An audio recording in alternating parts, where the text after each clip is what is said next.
Assalamualaikum dan salam sejahtera. Anda bersama saya Mer Yusof dalam Sinar PM 6 November. Pastinya yang menjadi tumpuan hari ini ialah Belanjawan 2021.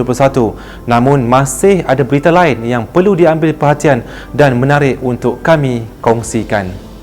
Pensyarah Kanan Pusat Pengajuan Perang Saraf Media dan Informasi UiTM, Dr. Nur Nirwandi Mat Nordin menegaskan UMNO perlu menolak Datuk Seri Najib Tun Razak jika bekas Presiden parti itu cuba meletakkan kepentingan peribadi mengatasi kepentingan rakyat dalam apa juga tindakan dilakukannya. Beliau berkata apa yang penting kini Najib perlu menyelesaikan masalah rakyat dan paling penting menyelesaikan kecelaruan politik negara dengan pembentukan gabungan Parti Melayu Islam yang kuat selain boleh bekerjasama dengan parti politik lain dalam negara. Namun jika Najib dilakukan tindakan itu atas kepentingan peribadi, maka ia adalah satu perkara yang amat merugikan kerana perkara itu adalah mesej yang jelas daripada rakyat yang mahukan kemelut politik Malaysia berakhir dengan cepat. Sebelum ini, Ahli Parlimen DAP Lim Kit Siang berkata negara disifatkan sedang berhadapan dengan krisis moral apabila bekas Perdana Menteri yang masih dalam perbicaraan pertuduhan pecah amanah, penyalahgunaan kedudukan dan pengubahan wang haram di mahkamah dilantik sebagai pengurusi Kelab Penyokong Kerajaan Barisan Nasional BNBBC.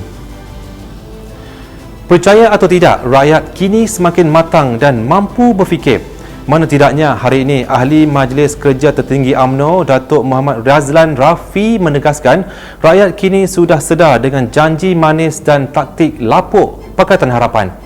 Malah beliau tidak hairan jika janji manis itu sekali lagi digunakan untuk meraih sokongan rakyat dan ia tidak sepatutnya tidak diulangi oleh pemimpin bersatu yang kini berada dalam kabinet. Menerusi kenyataan di Twitternya, Razlan berkata antara sebab rakyat memilih Pakatan Harapan suatu ketika dahulu adalah disebabkan janji manis mereka untuk menghapuskan PT-PTN, tol dan pelbagai janji lagi. Namun tidak sampai 6 bulan, rakyat mulai benci terhadap Pakatan Harapan kerana mereka terasa tertipu.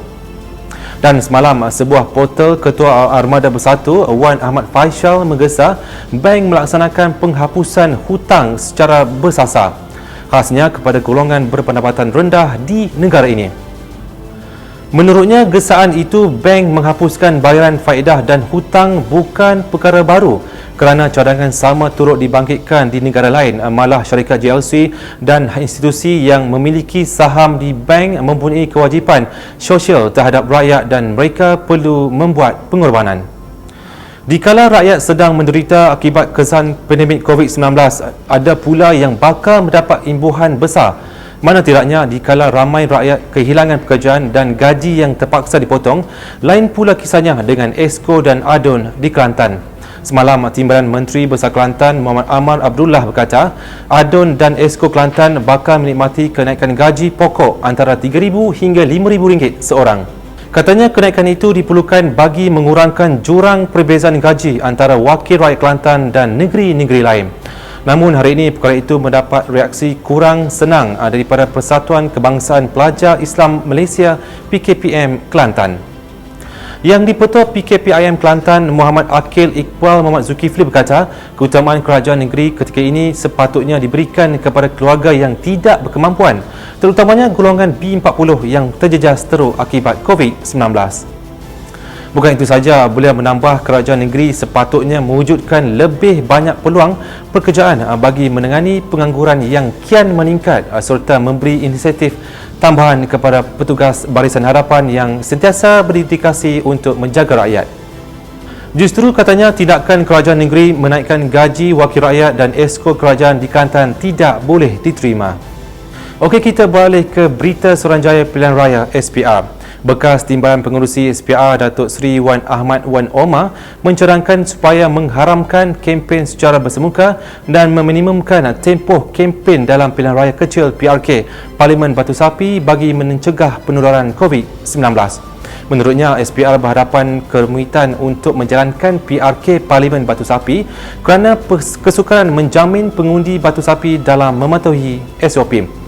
Katanya lagi, SPR dan parti bertanding boleh menggunakan kaedah lain dengan pericikan cara untuk berkempen. Malah katanya negara kita sekarang sudah mempunyai pelbagai teknologi komunikasi sangat canggih.